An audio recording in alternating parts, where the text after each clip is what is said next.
Salut à tous et bienvenue dans Digital Rehab, le podcast pour soigner ta visibilité digitale. Je m'appelle Jérôme et avec Digital Rehab, je vais décortiquer l'actu de la com digitale, analyser les meilleures pratiques des acteurs, te donner des tips et astuces pour progresser, seul ou accompagné, selon les semaines et les sujets. J'espère que tu es bien installé, on est ensemble pour un petit moment de thérapie.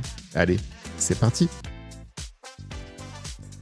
Bonjour à tous et merci de nous écouter pour ce premier épisode que je me voyais vraiment pas faire seul, donc je suis accompagné de mes confrères de l'ordre des soins numériques. Je vous présente notre spécialiste des campagnes publicitaires. Salut à toi Robin, comment tu vas ? Salut Jérôme, je vais très très bien, je suis très impatient d'enregistrer ce podcast. Et toi, comment vas-tu Jérôme ? Écoute, je vais super bien aussi, c'est génial de commencer avec vous trois et je pense qu'on va bien se marrer. Clairement. Alors, tu n'es pas venu seul, naturellement. Non. Il nous fallait aussi un spécialiste du référencement local. Donc, accueillons Hugo. Comment vas-tu, Hugo ? Eh bien, je vais très bien, Jérôme. Merci. Comme Robin, je suis très impatient de tourner un petit peu ce podcast. Et je me permets de te reposer la question. Toi, comment vas-tu, Jérôme ? Ah, bah écoute, je vais te répondre de la même manière qu'avec Robin. Je vais toujours très bien. Je te remercie pour ça. Bon, vous êtes excités pour cette première ? C'est ouf. Ah, carrément. Chaud, cool. C'est Bon, parti. une petite ambiance électrique qui s'installe gentiment dans le studio. Et puisque nous parlons température, lançons la première rubrique de ce podcast, le thermomètre. Alors le thermomètre quand même, pour vous mettre dans le parfum, c'est un petit peu ce que l'on va trouver de pertinent dans l'actualité du marketing digital. C'est un peu notre prise de température par rapport à ce qui s'est passé. Et puisqu'il faut débuter par un sujet, le premier sujet que nous aborderons pour cet épisode Quel sera est-il ? Nous sommes impatients de le social découvrir. media. Social media. Ok, Parlons-en. Voilà. Donc, courant juillet, il y a une petite boîte qui s'appelle Meta qui a sorti un réseau social. Je connais pas. Ok, Meta. jamais Bon, entendu voilà. parler. Alors, pour votre culture, messieurs, Meta est la maison mère qui regroupe Facebook, Instagram, WhatsApp et j'en passe. Mhm. Et comme s'il n'y avait pas assez de possibilités avec leur offre, ils sont décidés de faire un clone de Twitter, tout simplement. Je connais pas Ce Twitter. non clone... plus. Ah, tu ne connais pas Twitter non, Non. plus. Non, non. Hmm. C'est juste que ça n'a pas plu à un certain Monsieur Musk, d'après ce que j'ai pu comprendre. Oui, Voilà. t'es pas content. Mais Pas vraiment content pas du tout. content. Non, effectivement. Alors, on va faire un peu de rétrospective. Threads, ils l'ont lancé début juillet sur le côté américain. Les Européens étaient assez frustrés. Ils se sont dit, mais pourquoi pas nous ? Et du coup, il y a eu pas mal de, on va dire, influenceurs qui ont voulu tester et commencer à produire sur Threads avec des alternatives, des petits hacks, en Ouais. passant par des VPN notamment. Mais ça n'a pas plu à Meta. Et Meta, par je ne sais quel bidouille, a réussi à chanter l'ensemble des comptes des utilisateurs de Threads qui n'étaient pas nativement sur le sol américain. Ah, Donc ça, déjà, j'ai- C'est assez embêtant. Quand tu commences à t'investir dans un ouais. réseau, que tu y mets du temps, que tu rédiges du contenu, que tu crées ton audience et qu'on dit bah non, en fait, tu attendras. Et tu vas attendre un certain moment, vu que selon une story qu'Adam Mosseri, alors Adam Mosseri, c'est le CEO d'Instagram, a fait le 18 juillet, il a dit que pour ce qui est de l'Europe, Threads, ce ne serait pas avant début 2024. Ouais, C'est on a ça. le temps. Avec toutes les, notamment les règles avec la Commission européenne, tout ça. Ouais, on attend a en un législatif conformité. qui est un petit peu plus contraignant, on va dire, avec, en Europe que par rapport aux États-Unis. Donc, c'est dommage. Moi, personnellement, Twitter, c'était mon réseau historique. J'ai passé énormément de temps, notamment quand j'étais dans l'e-sport. J'ai un peu délaissé et j'étais super content de me dire tiens, une alternative qui a peut-être relancé la machine. Bah bon, tant pis, on attendra. J'essaye de suivre quelques comptes US pour voir ce qui se raconte, comment ça fonctionne, mais Mais concrètement ça se résume, c'est un feed pour les non-initiés, même moi qui n'ai pas vraiment suivi.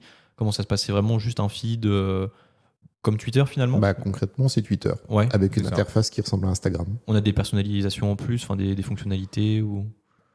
Je sais que tu peux bloquer par exemple certains mots-clés. Je ne sais pas si c'est le cas sur Twitter, mais après, Mais globalement, niveau c'est fonctionnalités supplémentaires. Ouais, c'est un Twitter Fais fait par simple, c'est un d'Instagram. Twitter, sauf que tu vas aller beaucoup plus vite. Ta communauté Instagram, vu qu'il est directement lié à ton Insta, tu vas pouvoir l'avoir en base. S'ils ont du contenu, tu n'as pas besoin de les suivre. Donc, en fait, tu veux gagner un petit peu de temps pour la constitution de ton audience, mais ça marche de la même manière. Tu likes, tu retweets pas du coup. Et je n'ai pas la terminologie pour Threads, mais C'est les mêmes features, c'est le même aspect, mais voilà, que ce côté rosé un peu plus sexy d'Instagram. Pour l'instant, c'est pas aussi toxique, on va dire, que la commu Twitter sur certaines catégories de sujets, mais bon, à voir. Ça reste intéressant à suivre. Ouais, mais carrément. Après, si jamais vous voulez suivre un petit peu l'avancée de Thread, vous pouvez aller sur LinkedIn. On n'entend parler que de ça en ce moment. Il y a pas mal de posts sur le sujet. Donc, gros sujet d'actu, ouais. Voilà, exactement. Ok. Ah, qu'est-ce qui se passe? Quel est ce bruit? Alors, ce signal audio, c'est pour rappeler un couteau aiguisé ou un scalpel, en l'occurrence. Le scalpel, en fait, c'est la deuxième rubrique de ce podcast. C'est un moment où on vous délivre nos coups de cœur sur les acteurs du marketing digital. C'est ceux qu'on suit avec passion. Et chaque semaine, on va vous faire découvrir un de ces talents dans leur domaine respectif. Et pour cette semaine, le talent pour le scalpel est une personne qui se prénomme Amandine. Le suspense était intense. Ouais, voilà, j'ai vraiment eu du mal. Pris le temps pour mettre le climax en route, on va dire. Donc Amandine Barthes, de son nom, est une influenceuse. Oui, je pense qu'on peut employer ce terme-là. Et vu qu'elle est très active dans le SEO, on va laisser Hugo en parler un peu plus. Alors c'est ça du coup, Amandine, donc plus connue avec sa fameuse phrase le SEO sans migraine et son emoji de loutre, bien connu sur LinkedIn pour donner des conseils qui sont très pertinents. Je ne sais pas si vous avez déjà vu passer. Ouais, clairement. Je pense qu'on est nombreux, pour ceux qui sont actifs sur LinkedIn, à déjà l'avoir vu passer sur le SEO, très, très présente sur le sujet. Donc hyper intéressant puisqu'en plus elle réunit pas moins de 50 000 abonnés presque donc sur LinkedIn. Elle partage des astuces, tout type d'astuces finalement pour le SEO et même pour le SEO local. Comme Jérôme vous le disait, je prends pas mal d'informations chez Amandine. Et il faut savoir qu'elle travaille chez Wallaxy. Donc Wallaxy globalement c'est Qu'est-ce que c'est ? Ah très bien, j'allais y venir Jérôme. Du coup c'est un outil simplement pour faire de la prospection LinkedIn. Enfin je dis simplement mais il y a énormément d'options. On peut même faire de l'emailing en partie. Et donc, elle se charge, elle est là depuis les débuts de Wallaxy, quand il n'y avait rien. Elle se charge de la stratégie SEO, donc les articles de blog, mais tant d'autres facettes qu'on aura éventuellement l'occasion d'évoquer dans ce podcast. Et voilà, on voulait vous parler d'elle parce qu'elle délivre de précieux conseils. Donc, je vous invite à aller la suivre sur LinkedIn pour avoir des conseils pour votre SEO parce que c'est vraiment une personne ressource, comme on pourrait dire. Ouais, clairement. Avec un très bonne marque personnelle, personal branding. On l'a, ah, oui. Je pense qu'on est, comme je disais, une grande partie à l'avoir vu passer dans nos feeds. Et clairement, même sans la suivre, on tombe sur ses conseils, etc. Et toujours très cool, plein de valeurs, etc. Donc, je recommande également, même si je ne suis pas de très proche, son contenu. Toujours intéressant. Voilà, même si vous ne cherchez pas à faire du recrutement ou de la prospection via LinkedIn, elle a un storytelling qui est quand même bien étudié. Sa marque personnelle est assez décalée. Et, ça, c'est clair. Et si vous voulez pousser LinkedIn, du coup, et que vous ne connaissiez ni Amandine, ni même Wallaxy, eh ben, je pense que vous en saurez davantage. En tout cas, Wallaxy est un outil qu'on utilise, un petit personnel. Voilà, bon. On va pas développer l'outil en question. Je pense que si vous voulez en savoir davantage, Amandine vous en parlera bien mieux que nous. Donc, exactement. Amandine Barthes, B-A-R-T. À ne pas confondre avec Bard, finalement. Vous la trouverez facilement. Attends, tu peux me la refaire, celle-là ? Alors, Bard, à ne pas confondre avec Bard. Merci. Pas mal. Juste simplement en parlant de marque personnelle, je voulais juste rajouter qu'elle a récemment sorti des goodies avec des loutres, donc des t-shirts et des porte-clés. Voilà, pour ceux que ça intéresse. J'allais en parler, la fameuse, vous la retrouverez peut-être sous le nom de la loutre du SEO. Exactement. Voilà. Yep. Ok, super. En tout cas, je pense que c'est une bonne découverte pour ceux qui ne connaissaient pas. Ouais, clairement. Encore un bruitage. Qu'est-ce qu'on entend ? Allez, Jérôme. Quelle production de qualité. Le suspense. Alors, ce bruitage, que je vais laisser un peu plus long que les autres, il annonce le bloc. Le bloc, en fait, c'est le gros dossier de ce podcast. C'est le moment où on prend le temps de décortiquer, le moment où on prend le temps d'aller dans le détail vis-à-vis d'une thématique. Et pour ce premier épisode du bloc, on a décidé, tout simplement, vu qu'on est à 15 jours de la rentrée, de vous parler des tendances pour votre présence digitale pour 2023. Et oui, gros sujet, on a beaucoup à dire. 2023, c'est parti, la rentrée. Exactement, beaucoup de tendances à suivre. On a eu pas mal de nouveautés arriver, notamment en l'occurrence sur la première partie de 2023. Oh, oui. ChatGPT, etc. Je ne sais pas si vous aviez prévu de parler un peu du sujet, on en a beaucoup entendu parler. Je pense effectivement un vrai sujet pour le coup. Donc oui, effectivement, moi, dans le social media, j'ai quand même repéré 2-3 trucs qui me paraissent vraiment clés en 2023. On va débuter pour mon coup de cœur, qui est tout simplement le podcast. Ah oui. Ouais. le podcast, parce que parlons-en finalement. De prise de parole, c'est peut-être pour un expert la meilleure manière d'asseoir son expertise. Vous pouvez faire des pavés sur LinkedIn, vous pouvez faire des posts un peu plus synthétiques sur d'autres réseaux. Il y a de grandes probabilités que vos followers vous suivent et vous lisent en diagonale, sauf s'ils ont vraiment une grosse fanatitude, on va dire. Par contre, si vous dites cette personne que j'apprécie fait un podcast et que vous consciemment mettez des écouteurs plutôt dans vos oreilles et que vous passez 10, 15, 30 minutes avec pour consommer son contenu, tout simplement, votre attention est tout autre. Donc en termes de captation, c'est autrement plus puissant. Et je pense que c'est un excellent moyen d'asseoir son expertise sans saouler avec des articles de blog. Et voilà. Ça peut être un moyen aussi de relayer de l'actu, un petit peu comme ce qu'on essaye de faire, on va dire, tous les trois. Bref, le podcast, c'est bon, mangez-en. Ouais, ça c'est sûr. Matin, midi et soir. Non, mais vous avez un grand choix de podcasts en plus, n'est-ce pas, Robin ? Oui, effectivement. Non, même moi qui suis souvent avec mes écouteurs, etc., c'est vrai que au début, j'écoutais, c'est souvent de la musique dans les écouteurs ou quoi que ce soit, mais c'est vrai que récemment, au début, j'avoue que j'avais du mal à mettre dans les podcasts de manière générale. Mais là, ça fait globalement 2 bons mois que vraiment, soit tâche ménagère ou quoi, ou en venant le matin, en marchant, ou peu importe. C'est vrai que je trouve ça beaucoup plus cool et clairement, on apprend clairement beaucoup plus de choses en écoutant un podcast que de la musique. Mais vraiment, belle et belle découverte aussi, le podcast. Même si ça fait un bout de temps que ça existe. Franchement, non, belle découverte et même enregistré, je trouve ça super cool. Le format est top. Ah oui. Donc, à voir. Puis aussi, je rajouterais même que vous avez l'occasion, entre guillemets, bien entendu, de rentabiliser vos moments où vous ne faites rien. Par exemple, comme Robin le dit, en marchant. Bon, après, vous n'êtes pas obligé nécessairement d'écouter des podcasts à chaque fois que vous marchez, mais par exemple, vous avez envie d'occuper un petit peu vos promenades, et vous pouvez le faire avec des podcasts, par exemple. Ouais, les tâches ménagères, conduire, mais il faut faire attention. Oui, faites tout de même attention. Ménage, quoi. Voilà. Beaucoup de ménage. Effectivement, je suis maniaque. Alors les podcasts, de toute façon, si vous êtes en train de nous écouter, vous êtes déjà convaincus. Pardon, je viens de taper sur mon ordinateur. Et un autre moyen de prise de parole que je trouve super puissant, surtout pour des artisans ou des gens qui sont dans la confection, c'est de la diffusion vidéo, c'est du stream. Alors, vous choisissez votre camp, YouTube, Twitch, peu importe. Le débat. En tout cas, je pense qu'une personne qui est dans la confection ou même dans le service, de toute manière, a tout intérêt à créer un créneau, alors hebdomadaire, tous les mois, peu importe, mais un créneau où il y a une prise de parole live, avec de l'interaction avec, la communauté. Je pense que, vous êtes une jeune créatrice de bijoux, vous démarrez, vous avez des problématiques en visibilité digitale, montrez les moments où vous faites vos bijoux.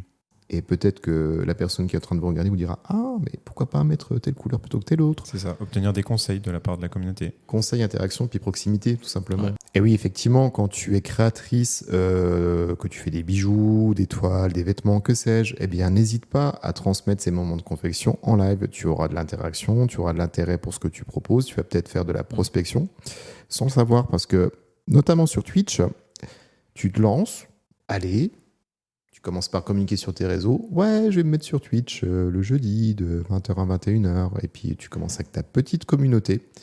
Et au bout de la 34e minute de ton live, tu passes de tes 10 fidèles followers à 500 sans même comprendre ce qui se passe. Et ça, c'est la magie de Twitch avec les raids. Ouais.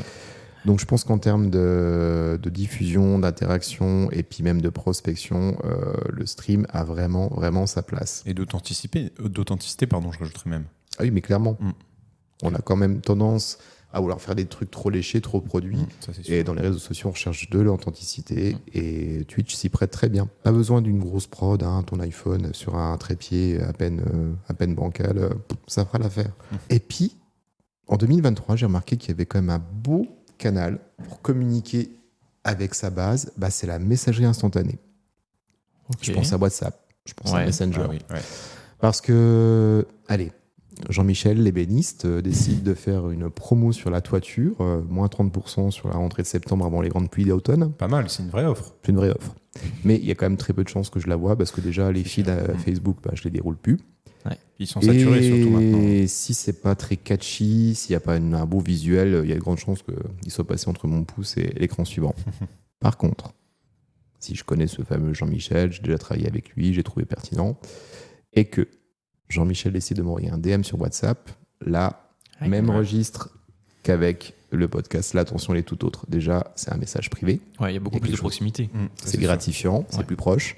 Et puis, quand je l'ouvre, j'ai rien d'autre pour me disperser. Ouais, aussi. Ça, c'est sûr. Donc pour transmettre son signal, essayez d'envisager la messagerie instantanée. Ouais, clairement. Et puis on a cette notion de personnalisation, pardon Robin, mais c'est vrai que du coup, les plupart des messages publicitaires, c'est vraiment pour la masse. On a l'impression qu'on ne s'adresse pas à nous, tandis que sur WhatsApp, on dirait que ça nous est adressé personnellement finalement. Ouais, ça, c'est vraiment plus personnel et tout. Je pense qu'il y a vraiment quelque chose à jouer là-dessus, surtout pour ces métiers-là, etc., avec un peu de proximité. Ouais. Très bonne idée, Jérôme. Très bonne recommandation. Ce n'est pas ma recommandation, ce n'est que La ma recommandation petite analyse, on va dire. Très bien. Quand tu cherches à avoir des retours sur des prises de parole, je pense qu'il faut prendre les sentiers battus. Pardon. Ouais, effectivement. Moi, je suis d'accord. Ok.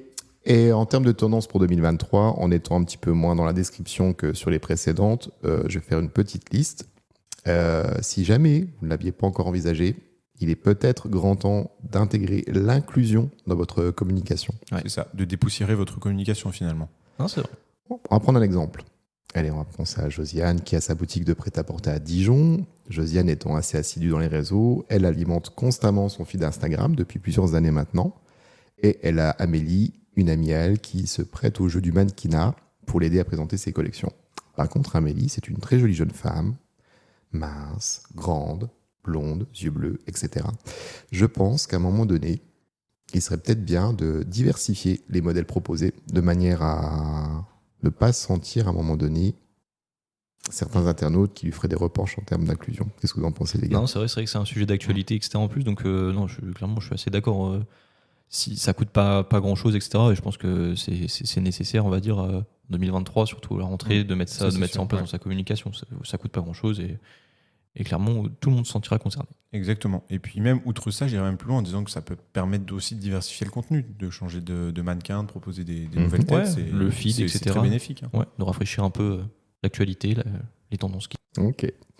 J'étais en train de me dire, mais c'est moi qui déroule ma liste. Peut-être que vous, de votre côté, vous avez 2-3 tendances 2023, en n'étant pas dans le super descriptif, mais qu'est-ce qui serait, à votre avis, pertinent, clé à transmettre pour les réseaux sur 2023 ?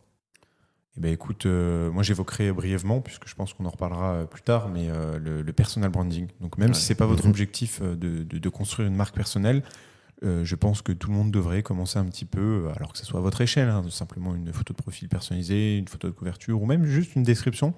Mais je pense que c'est de plus en plus important de se démarquer dans un monde où tout le monde a un petit peu sa marque personnelle pour pouvoir avoir des opportunités ou autres. Qu'est-ce que vous en pensez ? Non, je suis clairement d'accord. En plus, 2023, on a vu ça partout. Ceux qui suivaient sur LinkedIn, c'est la grande tendance de 2020. Franchement, je pense que une top 1 tendance 2023, je dirais que c'est le personal branding. On l'a vu, ça permet de créer des super grosses opportunités, etc. Que ce soit au niveau des prospects ou de la visibilité, c'est clairement plein d'avantages. Ça prend un petit peu de temps et encore, vous pouvez sûrement déléguer ça, mais franchement, très bonne recommandation. Effectivement, si tu es dirigeant, tu peux faire appel à des ghostwriters qui vont s'occuper de ta présence en ligne. Alors, c'est vrai que, étant plus social media de par métier, j'y passe beaucoup de temps et je vois ça de plein fouet. Il y a un gros focus effectivement sur LinkedIn, sur tout ce qui est personal branding, copywriting, storytelling. Désolé pour les anglicismes, on pourra amener Alexis en commentaire si besoin. Après, ça donne même des éléments assez clivants parce que un bon storytelling, on va souvent faire appel à des anecdotes personnelles, à des choses qui sont peut-être pas directement liées à son cœur de business. Et il y a les usagers historiques, on va dire, de LinkedIn qui commencent à dire mais nous, on n'est pas sur Facebook, LinkedIn, c'est plus ce que c'était, etc., etc. Par contre, je comprends cette vision des premiers utilisateurs, mais il faut aussi se dire que la communication que l'on entreprend, elle est destinée à une cible qui évolue. Et si on prend la cible jeune, parlons de la génération Z par exemple, clairement, eux, une publicité numérique, ça ne les intéresse pas. Ce qu'ils veulent avoir, c'est les valeurs de l'entreprise. C'est derrière le rideau, c'est des anecdotes, votre engagement en termes d'RSE, etc., etc. Donc parlez de vous, parlez de vos expériences personnelles, parlez de vos collaborateurs, avant même de parler de vos produits ou de vos services.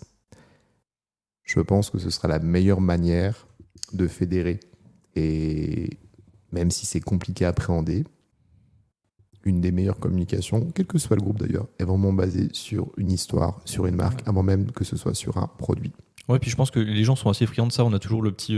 Voilà, comme tu disais, tu parlais de voir derrière le rideau ce qui se passe dans les backstage, etc. Je trouve que c'est hyper intéressant. On a tous besoin d'un petit. Enfin, on a tous un peu de curiosité. Comment ça se passe dans telle boîte, qu'est-ce qu'ils font, comment ils arrivent à être aussi visibles, aussi bons, etc. Donc, ouais, je pense que c'est hyper intéressant de voir tout ça. Il y a plein de gens qui le développent super bien.